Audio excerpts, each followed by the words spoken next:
दोस्तों मेरा नाम है गुरु सराबी और आप लोगों का हमारे चैनल में स्वागत है। दोस्तों आप सबको बता दें कि भोजपुरी के ट्रेंडिंग स्टार हिट मशीन कहे जाने वाले खेसारी लाल यादव का आज एक बहुत ही जबरदस्त गाना रिलीज हुआ है, जिस गाने का टाइटल है गजब डोले।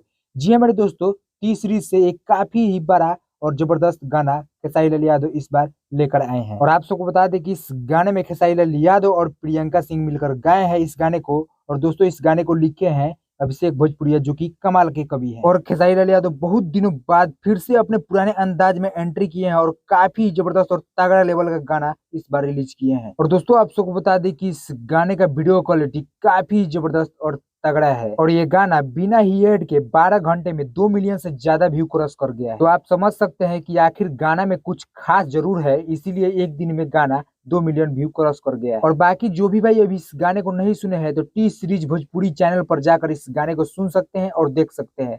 तो चलिए दोस्तों, आज के वीडियो में इतना ही। मिलते हैं नेक्स्ट वीडियो में, तब तक के लिए जय हिंद जय भोजपुरी।